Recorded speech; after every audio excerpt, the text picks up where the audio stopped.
저요, 결혼 2번 했습니다. 네, 2번 다 실패했죠. 첫 번째는 부모님이 정해준 남자와 떠밀리듯 했고, 2번째는 제 손으로 직접 골랐습니다.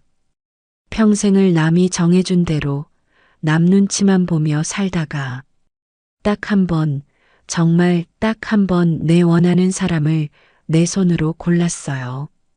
그러니까 이번만큼은 당연히 달라야 했잖아요. 내가 선택한 거니까, 내 의지로 고른 사람이니까. 이번엔 정말 잘 될 거라고 믿었습니다. 아니, 믿고 싶었습니다. 근데요, 여러분, 2번째 남자를 선택한 그 이유가 지금 생각하면 참 부끄러워요. 그 남자 얼굴이 32년 전 그 사람하고 너무 똑같았거든요. 집안 반대에 부딪혀 피눈물 쏟으며 헤어졌던 그 사람. 그 사람하고 어쩌면 그렇게 판박이인지 눈이 반달이 되는 그 예쁜 눈웃음, 낮고 조용한 목소리까지. 처음 꽃집 문을 열고 들어오는 그를 봤을 때 저는 그 자리에서 그대로 굳어버렸습니다. 손에 들고 있던 꽃줄기가 바닥으로 툭 떨어지는지도 모른 채로요. 웃기죠? 55 먹은 여자가, 애들도 다 키운 여자가 고작 얼굴 보고 결혼을 했다니. 저도 제가 미쳤나 싶었지만요. 그 순간만큼은 그게 정말 운명인 줄 알았습니다. 32년을 돌고 돌아 신이 그 사람을 나한테 다시 보내준 거라고. 이번엔 절대로 빼앗기지 않아도 된다고. 이번엔 내가 선택해도 된다고. 그렇게 믿어버렸습니다. 사람이 사무치게 외로우면 보고 싶은 것만 보게 되나 봐요. 그때 제가 딱 그랬습니다. 근데 있잖아요. 나중에야 알았습니다. 제가 그 남자를 사랑했던 게 아니었다는 걸요. 그 얼굴 뒤에 숨은 32년 전의 상처를, 가난하다는 이유로 비참하게 쫓겨났던 그 수치심을, 그리고 첫 결혼에서 외도당하고 이혼한 그 지독한 자격지심을 그저 이 남자로 덮으려 했던 것뿐이었습니다. 사람을 본 게 아니라 제 안에 골마있던 상처를 본 거였어요. 그걸 인정하는데 무려 2번의 결혼과 평생의 시간이 필요했습니다. 이게 제 이야기예요. 부끄럽지만 저 같은 분이 이 넓은 세상에 한 명쯤은 계실 것 같아서 용기 내어 꺼내놓습니다. 제 기나긴 이야기, 좋아요와 구독 한 번씩 눌러주시고 끝까지 들어주시면 참 고맙겠습니다. 제 이름은 이순희, 올해로 55입니다. 마포구 어느 좁은 골목길에서 꽃이 있는 날이라는 작은 꽃집을 꾸리고 있어요. 거창한 이름은 아니죠?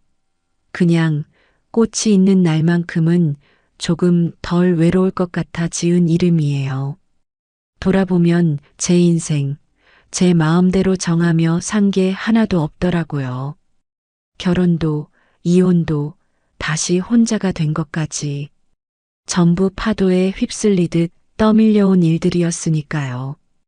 그래서 이 꽃집 이름 하나만큼은 아무도 간섭 못하게 제 고집대로 정하고 싶었습니다. 아침 7시, 오늘도 혼자 무거운 셔터를 올렸어요. 차가운 새벽 공기가 제 뺨을 한번 쓱 훑고 지나가더군요. 어제 들여놓은 수국이 물을 잔뜩 머금은 채 고개를 숙이고 있길래 앞치마를 질끈 동여맸습니다. 잎을 치고 물을 갈고 진열대를 닫고 기대할 것도 특별할 것도 없는 55의 하루는 늘 이렇게 정적으로 시작됐습니다. 하나뿐인 딸 지은이는 시집 가더니 분기마다 한 번 얼굴 보기도 힘드네요. 전화는 일주일에 2번 정도. 엄마는 혼자 있는 게 편하고 좋아. 제 입버릇 같은 이 말을 딸에는 믿고 싶었나 봅니다. 아니, 사실은 저도 믿고 싶었어요.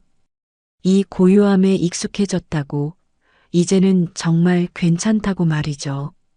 그런데 말이에요. 밤에 혼자 불을 끄고 누우면요. 천장이, 그 하얀 천장이 그렇게 넓을 수가 없어요. 혼자라는 게 눈이 아니라 온몸의 피부로 실감날 때면 그 넓은 천장이 저를 짓누르는 것 같았습니다. 이유도 없이 눈물이 툭 터지는 밤. 울고 나면 또 이상하게 개운해지던 그런 밤들. 55의 밤은 참 길기도 했습니다. 그날도 그랬습니다. 마음이 유독 가라앉아서 손님도 없는 가게 진열대를 닫고 또 닦았죠. 팔리지 않은 프리지아 한 묶음을 들었다 놨다 하는데 그 진한 향기가 코끝을 찡하게 울리더라고요. 오늘은 일찍 문 닫고 들어갈까 싶다가도 집에 가면 그 넓은 천장만 보고 있어야 하니 차마 발이 떨어지지 않았습니다. 그때였습니다. 오후 2시쯤이었을까요? 딸랑하는 소리와 함께 유리문이 열렸어요. 어떤 중년 남자였습니다. 그 남자가 문을 열고 들어오다가 입구에 놓인 튤립 화분을 보고는 살짝 웃더군요. 정말 찰나의 웃음이었는데 저는 그 자리에서 돌처럼 굳어버렸습니다. 손에 쥐고 있던 프리지아 줄기가 바닥으로 툭 떨어지는지도 모른 채로요. 눈가에 잡히는 잔주름 웃을 때 왼쪽만 살짝 올라가는 입꼬리. 조용하고 낮은 목소리로 장미 있나요? 하고 묻는 그 말투까지. 고개를 돌리는 각도며 서 있는 자세. 전부 다 그 사람이었습니다. 32년 전 23세 눈부신 봄날에 두고 온 그 얼굴. 돈이 없어서 집안이 변변찮아서 그쪽 부모님께 쫓겨나듯 헤어졌던 나의 첫사랑. 2번 다시 생각 안 하려고 이를 악물고 살았는데 억지로 묻어두고 다른 남자와 결혼하고 그 모진 세월 다 견디며 30년 넘게 흘러왔는데 그 얼굴이 지금 제 눈앞에 서 있는 겁니다. 혹시 빨간 장미로 열송이 포장되나요? 목소리까지 똑같았습니다. 낮고 조용한데 묘하게 귓가에 감기는 그 음성. 저는 멍하니 그 남자의 얼굴을 보다가 겨우 떨리는 입술을 뗐습니다. 네, 네, 돼요. 잠깐만 기다리세요. 손이 덜덜 떨려서 얼른 몸을 돌렸습니다. 장미를 고르는 척 바쁘게 손을 움직였지만 머릿속엔 오직 한 가지 질문만 맴돌았어요. 당신이 왜 지금 내 앞에 나타난 거야?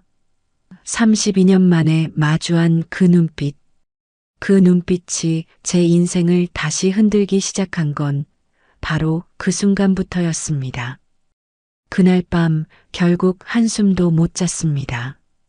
눈을 감기만 하면 그 남자 얼굴이 천장에 아른거렸거든요. 웃을 때 살짝 올라가던 왼쪽 입꼬리, 낮고 조용하지만 감미로웠던 그 목소리. 32년 전 기억이 마치 어제 일처럼 선명하게 밀려왔어요. 마음 한구석에 꾹꾹 눌러 담아두었던 둑이 한꺼번에 터진 것처럼 밤새 그 시절이 제 머릿속을 헤집고 다녔습니다. 제 나이 23, 참 예쁠 때였죠. 하지만 그때 전 서울 외곽 봉제 공장 근처 눅눅한 반지하 방에 살고 있었습니다. 경기도 외곽에서 작은 구멍가게를 하시는 부모님 밑에서 5 식구 입에 풀칠하기도 빠듯했거든요. 오빠 뒷바라지에 동생들 학비까지. 전 20살 때부터 쉬어본 날이 없었어요. 낮에는 사무보조, 저녁에는 식당 아르바이트. 몸은 고됐지만 내 힘으로 식구들 돕는 게 자랑스러웠습니다. 힘들다는 말은 사치라고 생각하며 살던 참 미련하고도 씩씩한 아이였죠. 그런 제 인생에 김준혁, 그 사람이 찾아온 건 23 가을이었습니다. 직장 동료 생일 파티였어요. 종로의 어느 낡은 고깃집. 식당 일을 끝내고 뒤늦게 문을 열었더니 자욱한 고기 연기 사이로 왁자지껄한 소리가 먼저 저를 반기더군요. 그 어수선한 자리에서 유독 눈에 띄게 조용한 남자가 한 명 앉아 있었습니다. 준혁 씨였어요. 다들 떠들고 마시는 사이에 그는 묵묵히 불판만 들여다보고 있더라고요. 타지 않게 고기를 뒤집고 잘 익은 것들을 골라 남들 접시에 살며시 옮겨놓고, 그런데 제가 자리에 앉고 10분쯤 지났을까요? 아무 말 없이 그가 불판에서 잘 익은 고기 몇 점을 떼어 제 접시에 놓아주는 겁니다. 그러고는 쑥스러운지 말없이 소주잔만 비우더군요. 겨우 고기 몇 점인데 그게 뭐라고 그렇게 가슴이 뭉클했을까요? 바쁜 식당 일이 지치고 10,000원 버스에 시달려 허기진 제 마음을 그 고기 한 점이 통째로 어루만져 주는 것 같았습니다. 눈물이 왈칵 쏟아질 것 같아 억지로 꾹 참았더랬죠. 자리가 무르익자 누군가 그에게 요즘 뭐 하냐고 물었어요. 그가 잔을 내려놓으며 나직하게 대답했습니다. 취업 준비 중이에요. 아직 갈 길이 머네요. 참 짧은 대답이었는데 이상하게 그 목소리가 귓가에 맴돌더라고요. 설명이 길지 않아도 진심이 느껴지는 목소리. 저는 속으로 생각했습니다. 이 사람 허세가 없구나. 그 나이대 남자들 특유의 잘난 척, 아는 척이 전혀 없었어요. 나중에 알고 보니 아버지가 큰 사업을 하시는 부잣집 아들이었는데도 그날 그는 단 한 번도 자기 집안 얘기를 꺼내지 않았습니다. 자리가 끝나갈 무렵 화장실에 다녀오다 좁은 통로에서 그와 딱 마주쳤습니다. 사람 하나 겨우 지나갈 법한 그 비좁은 길에서 그가 벽 쪽으로 몸을 살짝 비켜서며 저를 보더니 처음으로 웃어주더군요. 눈이 반달이 될 정도로 예쁜 그 눈웃음, 그리고 왼쪽 입꼬리가 살짝 더 올라가는 그 특유의 비대칭 미소. 환하게 웃는 것도 아닌데 그 미소 하나에 차갑던 제 온 세상이 단숨에 따뜻해지는 기분이었습니다. 그 순간 가슴이 쿵 하고 내려앉았어요. 아, 이 사람이구나. 이유도 설명도 필요 없었습니다. 그냥 직감으로 알았죠. 그는 비켜선 채 저를 보내주지 않았습니다. 좁은 통로 안 서로의 숨소리가 들릴 만큼 가까운 거리에서 그가 가만히 저를 내려다봤습니다. 왁자지껄한 술집 소음이 멀어지고 마치 세상에 우리 둘만 남겨진 것 같은 고요함이 찾아왔어요. 누가 먼저랄 것도 없었습니다. 그가 천천히 고개를 숙였고 우리는 그 좁은 통로 벽에 기댄 채 첫 키스를 나눴습니다. 고된 일에 지쳐 메말라 있던 제 입술 위로 그의 따뜻하고 부드러운 숨결이 쏟아져 들어오던 그 감촉. 32년이 지난 지금도 어제 일처럼 입술 끝이 떨려옵니다. 그날 이후 우리의 연애는 지독하게도 뜨거웠습니다. 가난한 제 형편도 눅눅한 반지하 방의 곰팡이 냄새도 그 사람 앞에서는 부끄럽지 않았어요. 퇴근길 버스 정류장에서 저를 기다리던 그의 넓은 등, 남들 눈을 피해 골목길에서 나누던 짧은 입맞춤, 가리고 밤새도록 이어지던 귓가에 울리던 낮은 속삭임들. 제 인생에서 유일하게 제가 여자로 살고 있다는 걸 일깨워준 꿈결 같은 시간이었습니다. 그렇게 저희는 정말 세상에 우리 둘뿐인 것처럼 뜨겁고 행복하게 만났습니다. 그러다 어느 날 준혁 씨가 제 손을 꼭 잡으며 부모님께 저를 인사시키고 싶다고 말했습니다. 솔직히 겁이 났어요. 내 형편을 알면 그 집에서 반겨줄 리 없다는 걸 본능적으로 알았으니까요.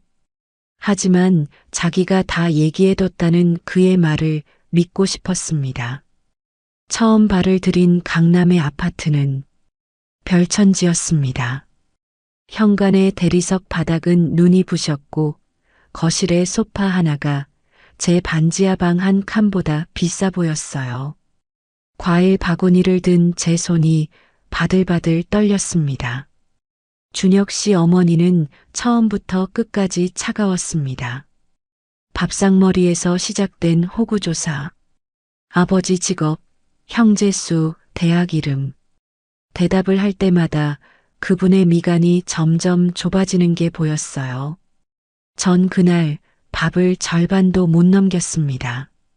목구멍이 꽉 막혀서 숟가락을 들 힘조차 없었거든요. 일주일 뒤 준혁 씨 어머니에게서 전화가 왔습니다. 순희 씨, 우리 아들 앞길 막지 마요. 본인도 알잖아요. 어울리는 짝이 따로 있다는 거. 어울리는 짝. 그 말이 비수처럼 날아와 꽂혔습니다. 이미 끊어진 전화기를 귀에 댄 채 한참을 서 있었어요. 내가 아무리 열심히 살아도 내 가난은 죄가 되고 벽이 되는구나.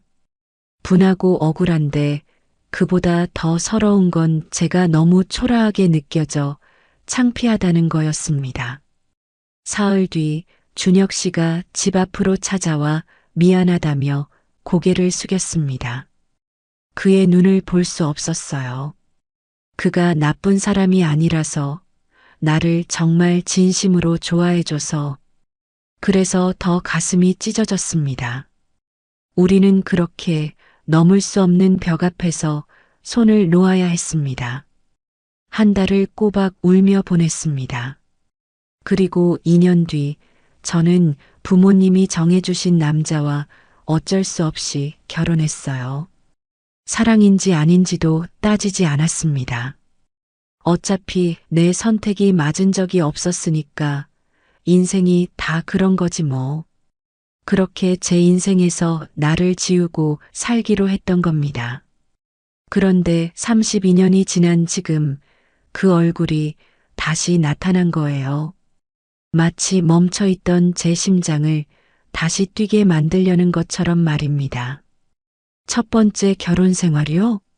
뭐 나쁘지 않았습니다. 하지만 나쁘지 않다는 말이 좋았다는 뜻이 아니라는 거 다들 아시죠? 남편은 성실했어요. 싸울 일도 없었고 굶기지도 않았죠. 월급날이면 봉투를 꼬박꼬박 갖다 주었습니다. 그런데 말이에요. 전 그 풍족한 식탁에 앉아서도 이상하게 늘 허기가 졌습니다. 따뜻한 밥을 입에 넣으면서도 마음 한구석이 텅 빈 것 같은 느낌. 그게 뭔지 알면서도 전 아주 오랫동안 모른 척하며 살았습니다. 그러다 딸 지은이가 중학교에 가던 해 남편의 외도를 알게 됐어요. 드라마처럼 립스틱 자국을 본 것도 휴대폰을 훔쳐본 것도 아니었습니다. 어느 날 밤 늦게 귀가한 남편의 재킷에서 스쳐 지나간 낯선 향수 냄새. 20년을 같이 산 사람인데 그 냄새 하나에 갑자기 남편이 남처럼 느껴지더군요. 화도 안 났습니다. 그냥 이 결혼이 끝났구나 하는 예감만 담담하게 찾아왔을 뿐이죠. 사랑 없이 시작한 결혼이라 끝도 그렇게 건조했던 걸까요? 슬프기보다는 허탈했습니다. 20년 세월의 끝이 고작 이 냄새 하나에 무너진다는 게 참 쓸쓸했습니다. 이혼하는데 꼬박 반년이 걸렸습니다. 위자료 조금이랑 재산 분할받고 지은이 양육은 제가 맡기로 했죠. 그때 우리 지은이가 겨우 15이었어요. 한창 예민하고 손 많이 갈 나이인데 엄마 아빠 이혼한다는 말을 듣고도 애가 아무 말이 없더라고요. 울고불고 난리를 쳤으면 차라리 마음이 편했을까요? 지은이는 그저 묵묵히 듣고 있더니 그대로 제 방으로 들어가 문을 닫아버렸습니다. 그 작고 깡마른 뒷모습, 그 뒷모습이 가시처럼 제 가슴에 박혀서 평생을 안 빠지더라고요. 애비 없는 자식 소리 듣게 할까봐 기 안 죽이려고 악착같이 살았지만 그래도 애한테는 늘 죄인이었습니다. 미안하다는 말조차 입 밖으로 내기 민망할 만큼 참 많이 미안했어요. 이혼하고 나서 처음 1년은 정말 정신이 없었습니다. 지은이 학교 문제에 당장 살 집 구하랴, 입에 풀 칠하랴. 울고 있을 시간조차 없었죠. 그런데 말이에요. 그게 오히려 저를 살렸나 봅니다. 바쁘면 생각을 못 하잖아요. 생각을 못하면 마음이 무너질 틈도 없으니까요. 저는 그렇게 딸 하나만 바라보며 하루하루를 버텨냈습니다. 그렇게 정신없이 달린 끝에 이혼 3년 만에 차린 게 바로 이 꽃집입니다. 전 예전부터 시장 골목 꽃집 앞만 지나가면 발걸음이 느려지곤 했어요. 돈 한 푼 아쉽던 시절에도 1,000원짜리 카네이션 한 송이 사다가 유리컵에 꽂아두면 그날 하루는 왠지 제 인생이 대접받는 기분이 들었거든요. 가진 돈 다 털어 얻은 작은 가게. 처음엔 포장이 서툴러 손가락에 온통 테이프를 붙이고 다녔고 새벽 시장에서 꽃짐이 너무 무거워 계단에 주저앉아 엉엉 울기도 했습니다.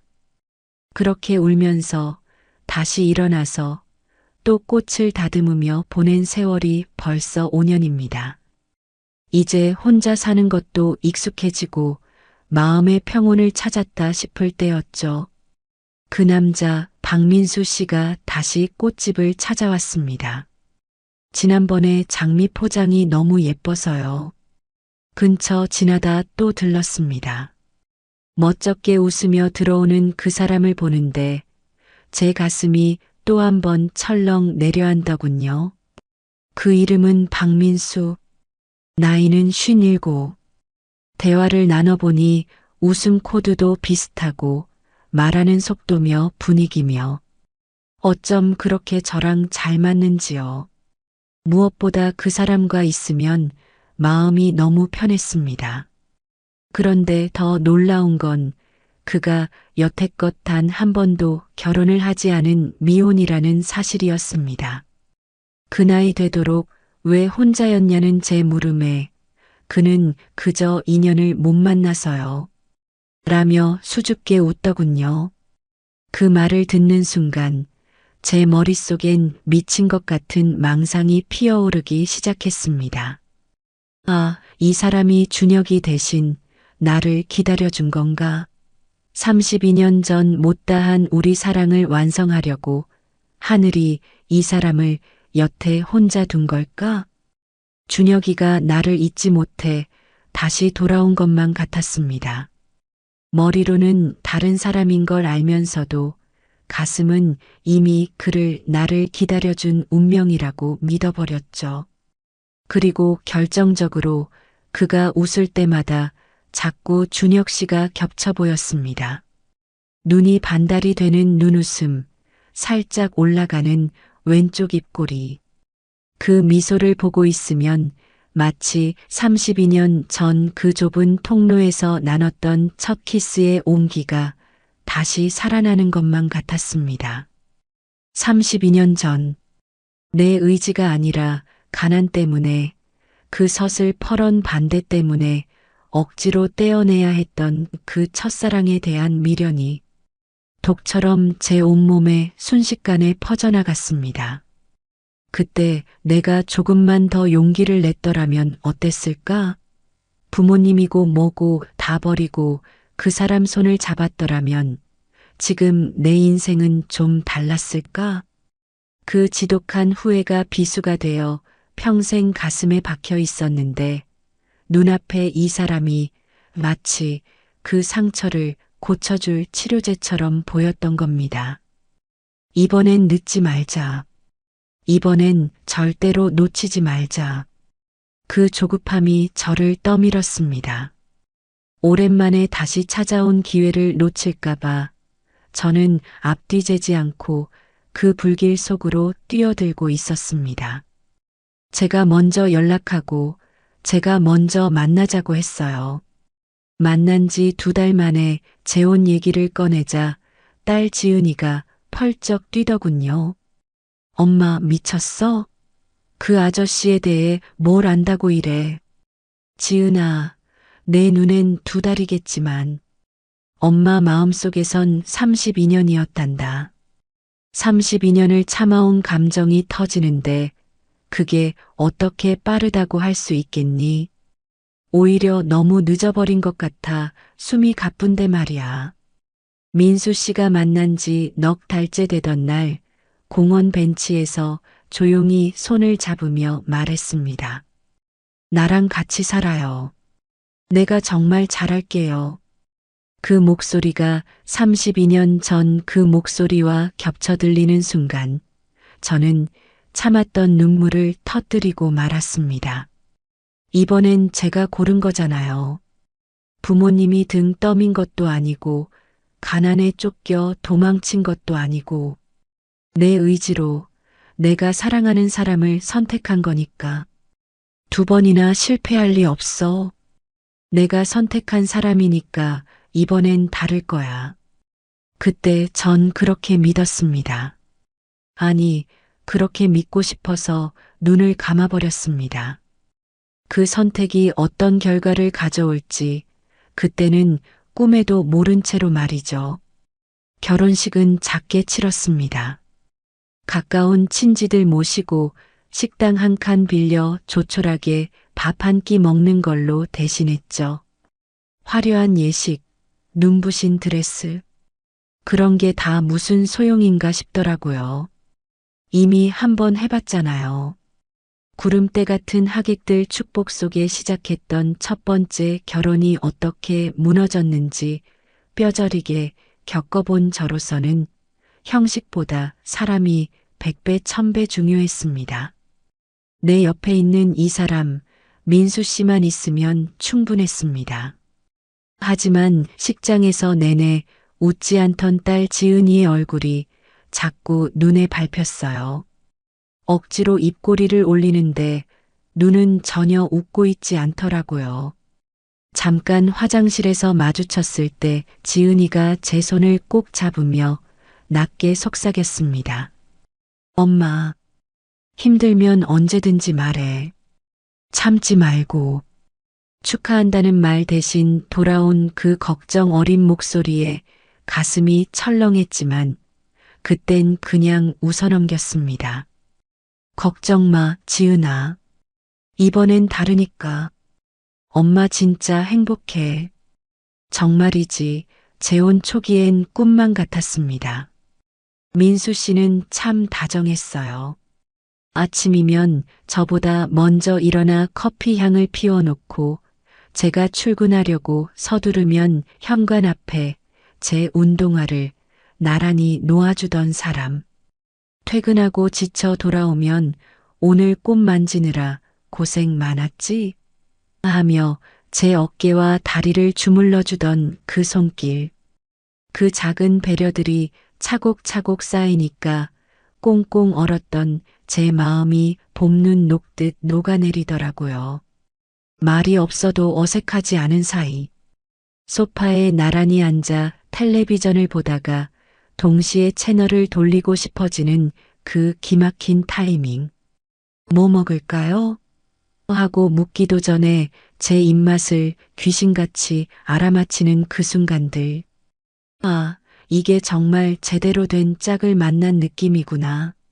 싶어 매 순간이 벅찼습니다.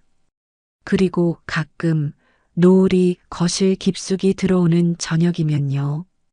창가에 선 민수 씨의 옆 얼굴에서 자꾸만 그 사람, 준혁이가 보였습니다.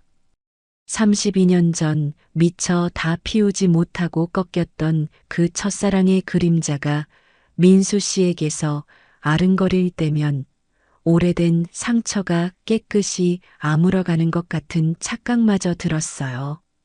이번엔 정말로 그 사랑을 완성할 수 있겠구나. 신이 내게 마지막 기회를 주셨구나. 그렇게 굳게 믿었습니다. 그런데 2달쯤 지났을까요? 민수 씨가 조금씩 달라지기 시작했습니다. 처음엔 아주 미묘했어요.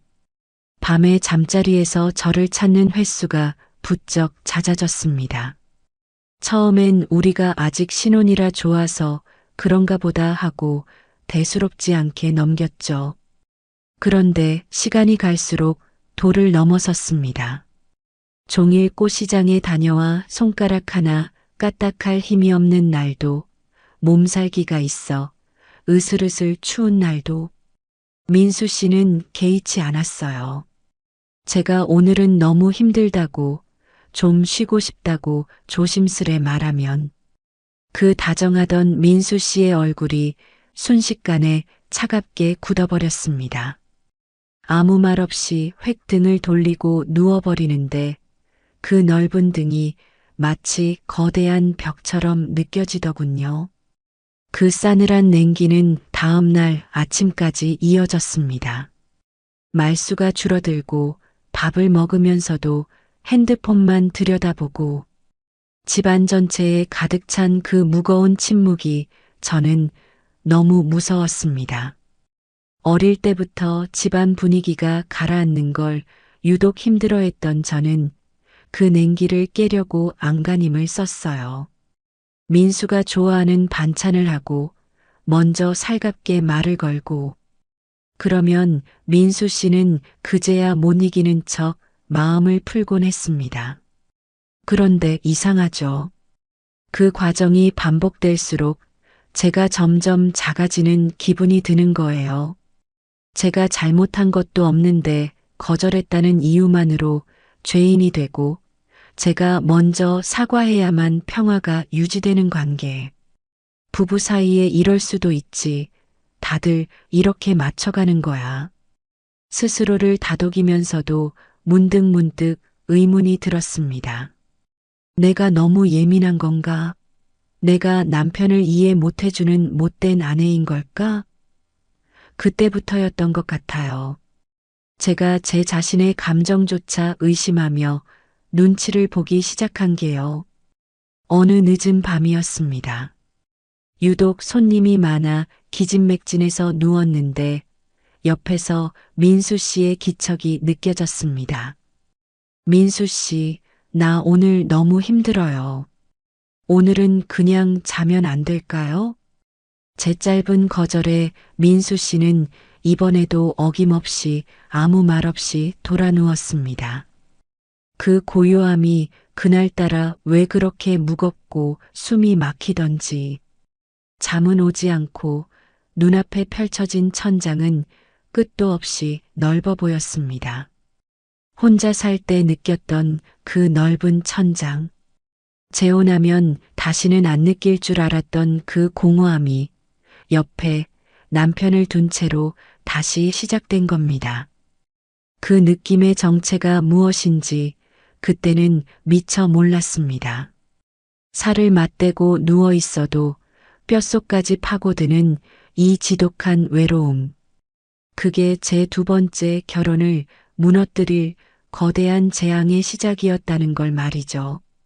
그 이후로도 민수 씨는 달라지지 않았습니다. 아니, 정확히 말하자면 더 심해졌다고 해야 맞겠네요. 제가 비위를 맞춰주면 세상 다정한 남편이다가도 조금이라도 거절의 기색을 보이면 얼음장처럼 냉랭해졌습니다.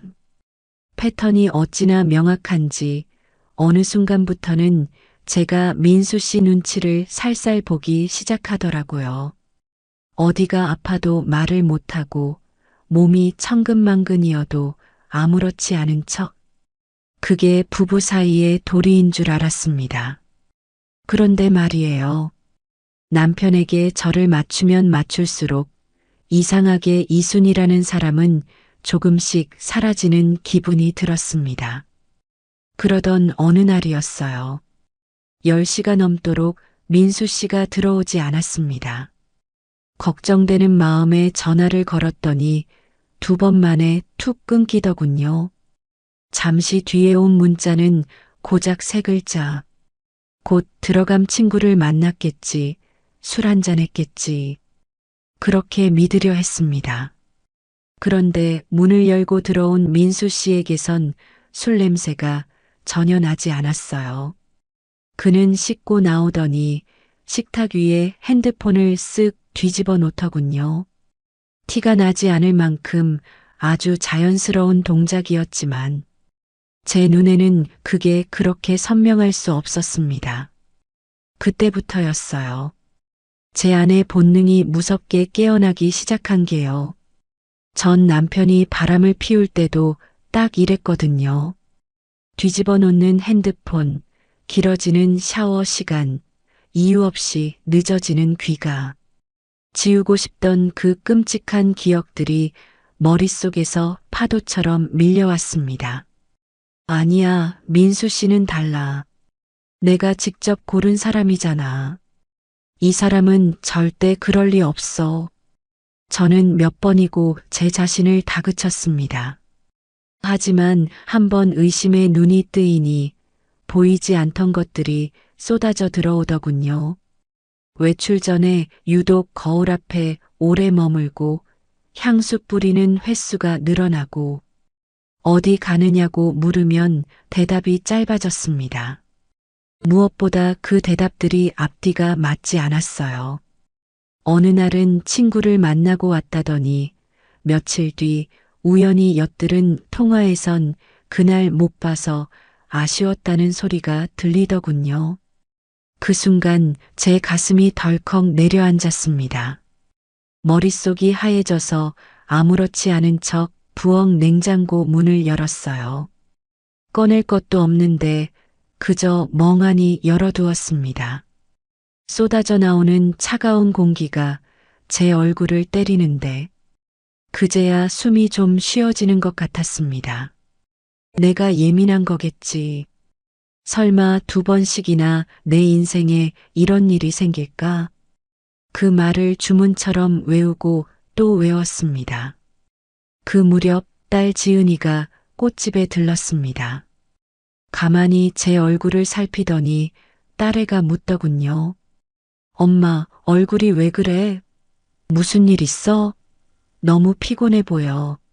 아니야, 요즘 꽃집이 좀 바빠서 그래. 괜찮아. 웃으며 넘겼지만 돌아가는 지은이의 뒷모습이 자꾸 뒤를 향했습니다. 그 눈빛, 다 아는 것 같기도 하고 차마 입을 떼지 못해 참는 것 같기도 했던 그 눈빛이 마음에 걸려 한참을 서 있었습니다. 그날 밤 저는 꽃집 마감을 하고 홀로 앉아 있었습니다.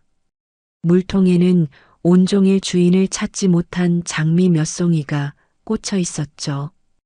아무리 예쁘고 향이 좋아도 제때 사랑받지 못하면 그대로 시들어 버리는 게 꽃인데 나도 지금 이 장미처럼 시들어가고 있는 건 아닐까?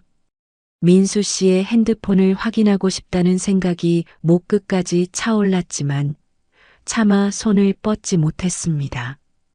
확인하는 순간 제가 겨우 붙잡고 있는 이 행복의 신기루가 산산조각 날 것 같았거든요. 모르는 척하고 싶었습니다. 알게 되면 정말로 끝이니까요. 하지만 다들 아실 거예요. 진실은 늘 원치 않는 순간에 가장 잔인한 모습으로 고개를 든다는 거요. 결국 제가 그토록 외면하고 싶었던 그 추악한 민낯을 마주하는 날이 오고야 말았습니다. 알게 된 건 정말 순식간이었습니다. 평소 같으면 화장실까지 들고 들어갔을 핸드폰인데 그날따라 민수 씨가 식탁 위에 두고 샤워하러 들어갔더군요. 처음엔 그냥 지나쳤고 두 번째도 못 본 척 했습니다. 그런데 세 번째 식탁 앞을 지날 때 화면이 환하게 켜졌습니다. 이름도 없이 번호만 덩그러니 찍힌 문자 한 통. 오늘 왜 안 왔어요? 기다렸는데. 그 문자를 읽는 순간 온몸의 피가 발끝으로 다 빠져나가는 기분이었습니다.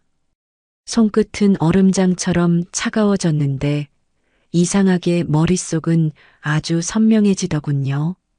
마치 흩어져 있던 퍼즐 조각들이 제자리를 찾아가듯 그동안의 미심쩍은 행동들이 하나로 맞춰졌습니다. 샤워실 문이 열리는 소리가 났습니다. 저는 핸드폰을 제자리에 두고 소파에 앉았어요. 머리를 닦으며 나오던 민수 씨가 제 얼굴을 보더니 멈칫하더군요. 문자 왔던데요. 제 차분한 물음에 민수 씨는 잠시 굳어 있다가 이내 아무렇지 않게 핸드폰을 확인했습니다. 그리고 소파에 털썩 앉으며 말하더군요. 아, 아는 사람이야. 별거 아니니까 신경 쓰지 마. 별거 아니라고요? 그 뻔뻔한 말 한마디에 속에서 뜨거운 것이 왈칵 끓어올랐지만 전 오히려 더 차갑게 가라앉았습니다. 20년 전 남편에게 배운 거거든요. 내가 길길이 날뛰면 저 남자는 빠져나갈 구멍부터 찾을 거라는 거요. 민수 씨, 나한테 솔직하게 말해요. 잠시 저를 바라보던 민수 씨가 길고 느린 한숨을 내뱉었습니다. 그 한숨 소리가 어찌나 얄밉고 가증스럽던지 그는 작정한 듯 입을 뗐습니다. 그래, 솔직히 말할게. 당신이 요즘 너무 차가웠어. 순간 귀를 의심했습니다. 제가 잘못 들은 건가 싶었죠.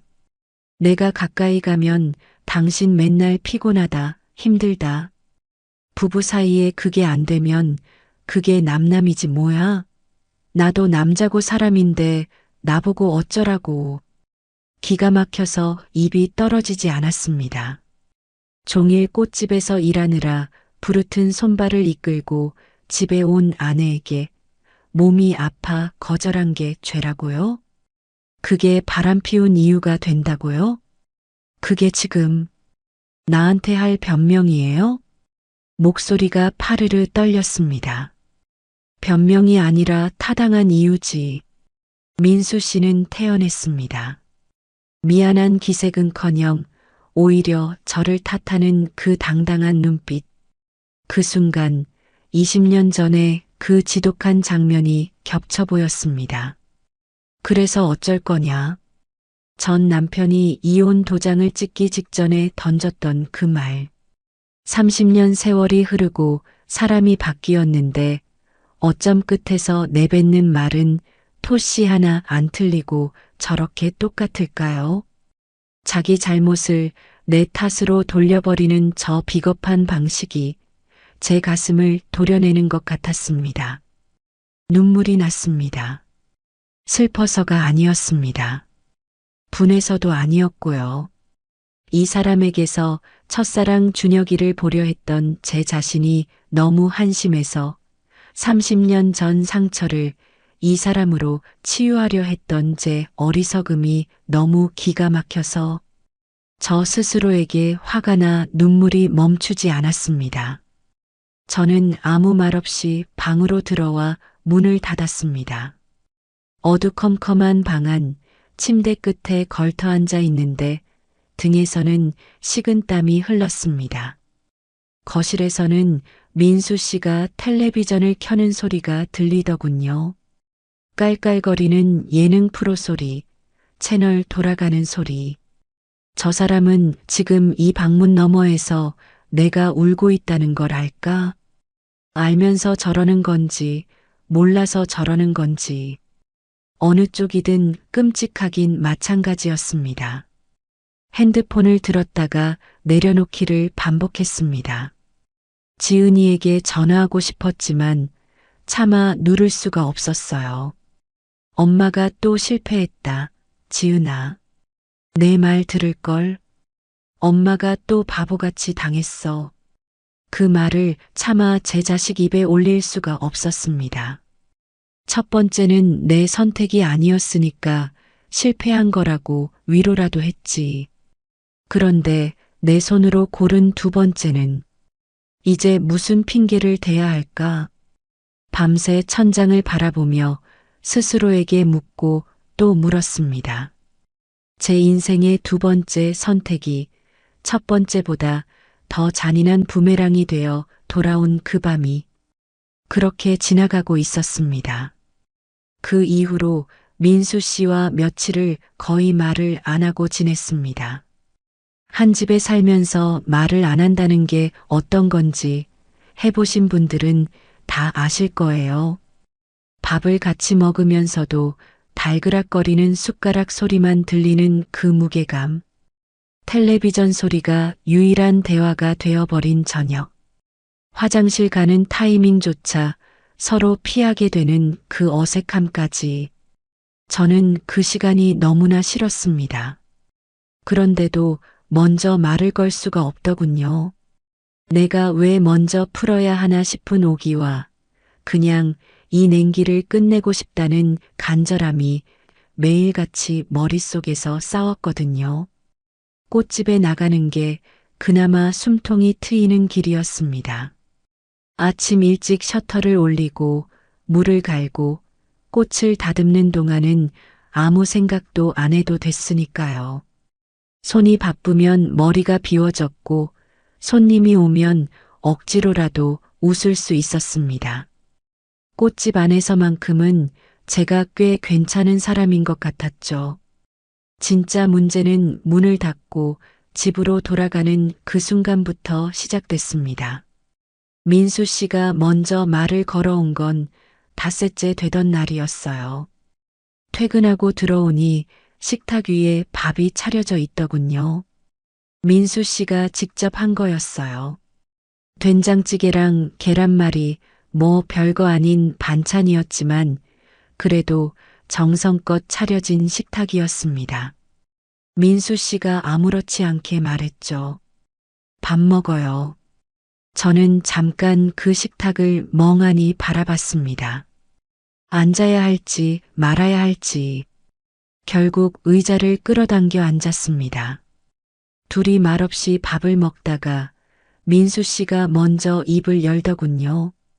내가 정말 외로워서 한 번 실수한 건데 미안해요. 그래도 정말 아무 일도 없었어요. 짧은 사과였습니다. 진심인지 아닌지 도통 알 길 없는 그 사과 한마디. 그런데 저는 그 말에 또 마음이 흔들리고 말았습니다. 이게 제 문제예요. 한마디에 또 마음이 기울고 믿다가도 저러면 또 무너져 버리는 거. 저는 그저 고개만 끄덕였고 더는 따지지 않았습니다. 그렇게 봉합이 됐습니다. 하지만 이건 봉합이지 해결이 아니었어요. 그 뒤로 한 달쯤은 민수 씨도 조심하는 게 보였습니다. 다시 다정해졌고 무리하게 잠자리를 요구하지도 않았죠. 저도 조금씩 마음이 풀렸어요. 이번이 정말 마지막이길, 다시는 이런 일이 없길 바랐습니다. 그렇게 믿고 싶었거든요. 그런데 두 달이 지났을 때 또였습니다. 이번엔 전보다 훨씬 더 확실했어요. 민수 씨 점퍼 주머니에서 영수증 하나가 나왔거든요. 세탁하려고 주머니를 털다가 발견한 거였는데 날짜를 보니 민수 씨가 저한테 친구들 만난다고 했던 바로 그날이었습니다. 장소는 서울 시내의 한 호텔 레스토랑이었고 2인 식사 영수증이었죠. 저는 그 영수증을 한참 동안 들여다봤습니다. 손이 덜덜 떨렸어요. 이번엔 차갑게 굳는 게 아니라 정말로 온몸이 떨리더군요. 주저앉고 싶었습니다. 세탁기 앞에서 그냥 그 자리에 무릎이 꺾여버릴 것만 같았어요. 겨우 벽을 붙잡고 섰습니다. 그날 저녁 민수 씨한테 그 영수증을 내밀었습니다. 민수 씨는 영수증을 보고 저를 보고 잠시 침묵했습니다. 그러더니 이렇게 말하더군요. 이번 한 번만이에요. 다시는 안 해요. 한 번만이라고요. 저는 그 말을 듣는 순간 웃음이 터질 뻔했습니다. 참 비참한 웃음이었죠. 이번이 처음이에요? 민수 씨는 대답을 안 했습니다. 그 침묵이 곧 대답이었죠. 몇 번이에요, 도대체? 순희 씨도 생각해봐요. 내가 왜 그랬는지. 또였습니다. 또 그 말이었어요. 내가 왜 그랬는지 생각해보라는 그 뻔뻔한 말. 결국 또 제 탓이었습니다. 저는 이번엔 울지 않았어요. 눈물조차 나오지 않았습니다. 그냥 너무 지쳐서 울 기운조차 없었다는 게 맞을 겁니다. 방으로 들어가 불을 끄고 누웠습니다. 어두운 천장을 보면서 생각했어요. 두 번이었습니다. 전 남편도 외도, 민수 씨도 외도. 나는 두 번의 결혼해서 두 번 다 같은 자리에 누워 있었습니다. 뭐가 문제인 걸까요? 제가 사람 보는 눈이 지독하게 없는 건지 아니면 저한테 뭔가 문제가 있어서 남자들이 자꾸 밖으로 나가는 건지 제가 문제인가요? 그 생각이 들기 시작하면 정말 무서워집니다. 가해자가 따로 있는데 피해자가 자기를 의심하기 시작하는 거니까요. 그런데 그 생각이 한번 들어오면 막을 수가 없더군요. 밤새 머릿속을 헤집고 다녔습니다. 그러다가 새벽이 됐을 때였습니다. 이상하게 민수 씨 생각이 아니라 아주 오래전의 기억 하나가 불쑥 올라왔어요. 준혁이 어머니의 목소리였습니다. 순희 씨, 우리 아들 앞길 막지 마요. 30년도 더 된 말인데 어쩜 아직도 그 목소리가 이렇게 선명할 수가 있을까요? 꼭 귓가에 대고 말하는 것 같았습니다. 저는 어두운 천장을 보면서 그 말이 제 안에서 얼마나 오랫동안 살아서 저를 괴롭혀 왔는지를 생각했습니다. 그 말을 들은 그날부터였습니다. 제가 스스로를 작게 여기기 시작한 게요. 가난하다는 이유로, 집안이 없다는 이유로 사랑을 빼앗긴 날. 그날 저는 겉으로는 이를 악물고 일어섰지만 속으로는 뭔가가 완전히 부서졌던 거였어요. 내가 더 잘났더라면, 우리 집이 좀 더 괜찮았더라면, 내가 그 집 기준에 맞는 사람이었더라면, 그 생각들이 독한 상처가 되어 가슴 깊은 곳에 박혀 있었던 겁니다. 그런데 저는 그걸 인정하지 않았어요. 준혁이가 그리워서 결혼을 못했다고, 첫사랑을 못 잊어서 사랑에 서툰 거라고, 그렇게 예쁘게 포장만 했습니다. 하지만 솔직히 말하면요, 준혁이 자체가 그리웠던 게 아니었습니다. 그 집 어머니한테 인정받지 못했던 것, 돈 없다는 이유로 사람 취급을 못 받았던 것, 그 수치심과 자격지심이 평생 저를 유령처럼 따라다녔던 거였습니다. 그게 해결되지 않은 채로 30년을 끌고 온 거예요. 그러니까 민수 씨한테서 준혁이 얼굴을 봤을 때 저는 사랑에 빠진 게 아니었던 겁니다. 그때 그 시절 인정받지 못했던 제가 이번엔 사랑받을 수 있다는 걸 증명하고 싶었던 거예요. 준혁이랑 닮은 사람한테 선택받으면 그때의 상처가 씻은 듯이 지워질 것 같았거든요. 가난했던 내가, 자격 없다고 쫓겨난 내가, 이번엔 충분히 괜찮은 사람이라는 걸 확인받고 싶었던 거였습니다. 전 남편한테 이혼당한 자격지심도 있었을 겁니다. 20년을 살았는데 외도를 당했다는 게 내가 여자로서 그만큼의 가치도 없다는 증거 같았거든요. 그 상처들까지 다 더해져서 저는 민수 씨한테 더 매달렸던 거예요. 이번엔 절대 버림받지 않겠다고. 이번엔 내가 먼저 잘 선택해서 보란 듯이 잘 살아내겠다고. 그 조급함이 결국 제 눈을 가렸던 겁니다. 민수 씨라는 사람을 제대로 본 게 아니었어요. 그의 얼굴 뒤에 있는 준혁이를 봤고 준혁이 뒤에 숨어 있는 그 시절의 상처를 달래려 했던 거였습니다. 사람을 사랑한 게 아니라 제 안에 텅 빈 구멍을 메우려 했던 거예요. 나는 민수 씨를 사랑한 게 아니었구나. 인정받지 못했던 나를 아직도 위로하고 싶었던 거였구나. 새벽에 그 생각이 드는데 이상하게 눈물이 났습니다. 억울해서가 아니었어요. 서러워서도 아니었습니다. 그저 그 아픈 진실을 30년 만에 처음으로 인정하게 된 것 같아서, 오래도록 모른 척했던 걸 드디어 꺼내놓은 것 같아서 흘리는 눈물이었습니다.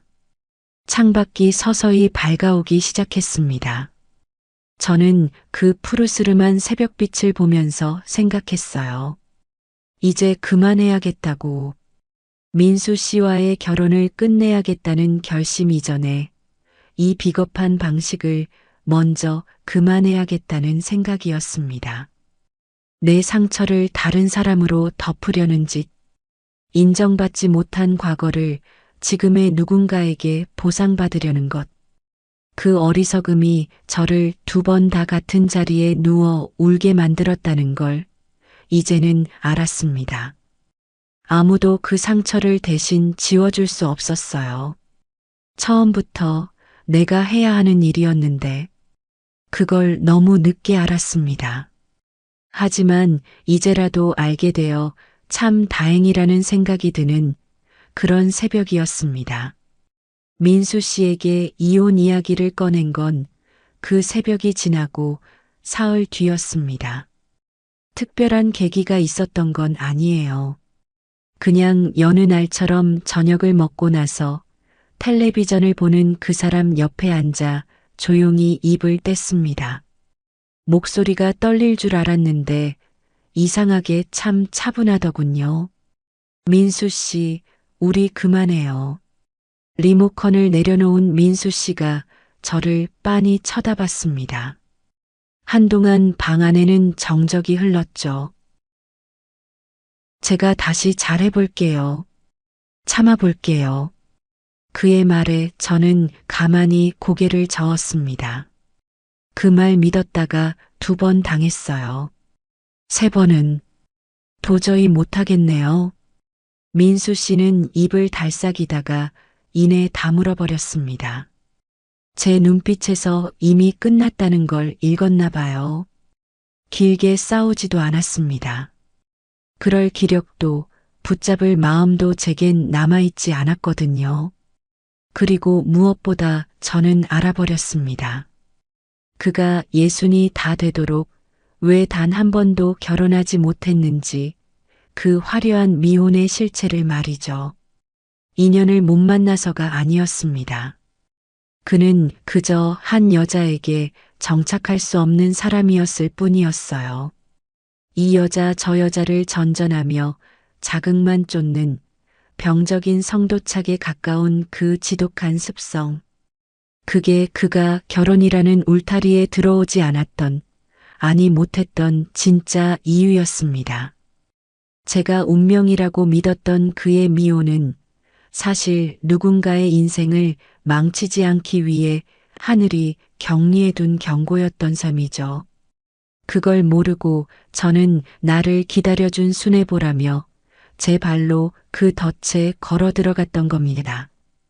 그 역겨운 진실을 마주하고 나니 그토록 준혁 씨를 닮아 보였던 그의 얼굴이 괴물처럼 징그럽게 느껴지더군요. 이혼 절차는 생각보다 담담하게 진행됐습니다. 서류를 주고받고 몇 번의 협의를 거치고 민수 씨는 끝까지 한 번만 더 생각해 보라고 매달렸지만 그 뻔뻔한 목소리는 더 이상 제 마음을 흔들지 못했습니다. 예전에 저였다면 그래도 정이 있는데 하며 또 기회를 줬을지도 모릅니다. 하지만 이번엔 달랐습니다. 그의 추악한 바닥을 보고 나니 제 자신을 지켜야 한다는 본능이 그 어느 때보다 강하게 소리쳤거든요. 제가 저를 꽉 붙들고 있었습니다. 그 단단해진 마음이 저조차 낯설었지만 참 기분 좋은 낯설미였습니다. 이혼 서류에 도장을 꽝 찍고 나서 지은이에게 전화를 걸었습니다. 지은아, 엄마. 이혼했어. 전화기 너머로 잠시 침묵이 흐르더니 딸애가 나직하게 묻더군요. 엄마, 지금 어디야? 꽃집이지. 내가 지금 바로 갈게. 전화기를 내려놓고 카운터에 기대어 앉았습니다. 유리문 사이로 오후 햇살이 비스듬히 들어오는데 물통에 꽂힌 프리지아가 그 빛을 받아 눈이 부시게 환하더군요. 그 꽃을 한참이나 바라봤습니다.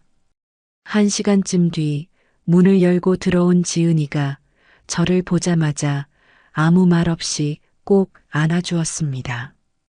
그 따뜻한 품에 안기는 순간 민수 씨 앞에서도 꾹 참았던 눈물이 터져나오고 말았습니다. 아이처럼 엉엉 소리내어 울었습니다. 지은이는 그런 제 등을 말없이 토닥이며 같이 견뎌주더군요. 엄마 잘했어. 정말 잘했어. 잘했다는 그 말. 그 말이 그렇게 고마울 수가 없었습니다. 안타깝다는 동정도, 왜 그랬냐는 핀잔도 아닌 그저 내 선택을 믿어주는 한마디. 제가 평생 듣고 싶었던 말이 바로 이거였나 봅니다. 엄마가 미안해. 우리 딸 말 안 듣고 내 고집 피워서. 됐어, 엄마. 엄마가 선택하고 엄마가 경험한 거잖아. 그거면 된 거야. 지은이가 제 손을 꼭 잡았습니다. 그 온기를 느끼며 생각했습니다. 내가 그토록 인정받고 싶어서 멀리 돌아 헤맸던 사랑이 사실은 이렇게나 가까이 있었구나. 하고 말이죠. 다시 돌아온 꽃집의 일상은 겉보기엔 전과 다를 게 없었습니다. 새벽같이 셔터를 올리고 물을 갈고 가위질을 하고 처음엔 결국 제자리인가 싶어 허무한 마음도 들었지만 아니었습니다. 셔터를 올릴 때 들이마시는 공기가 달랐고 꽃을 매만지는 제 손끝에 힘이 붙었거든요. 무엇보다 마음이 가벼웠습니다. 남에게 인정받아야 한다는 강박, 그 시절 상처를 어떻게든 덮어야 한다는 강박, 2번이나 실패했다는 자격지심까지 그 무거운 짐들이 조금씩 아주 조금씩 가벼워지고 있었습니다. 어느 날 새벽 시장에서 꽃을 떼어 돌아오는 길이었어요.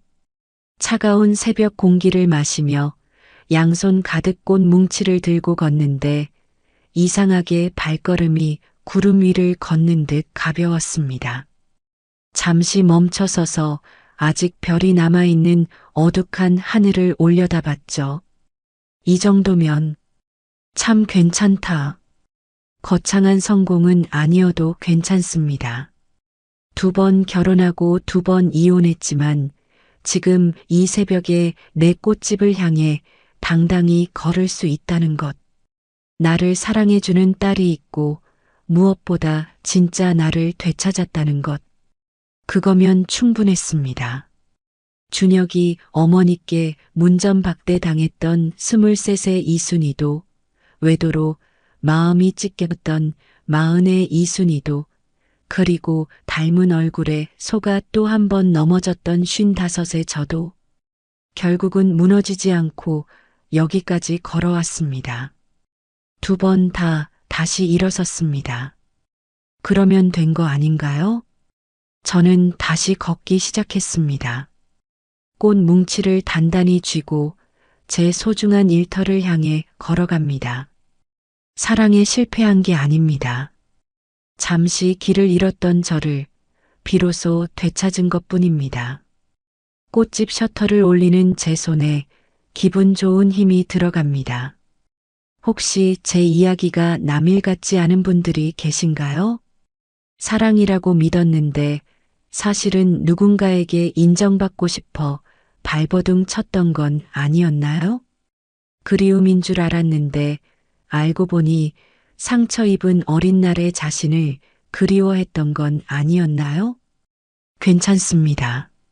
조금 늦게 깨달은 것도 2번 실패한 것도 다 괜찮습니다. 가장 중요한 건 지금 이 순간 내가 나를 온전히 알아봐 주는 것이니까요. 오늘도 제 긴 이야기 끝까지 들어주셔서 감사합니다. 지금까지 꽃집 주인 이순이었습니다.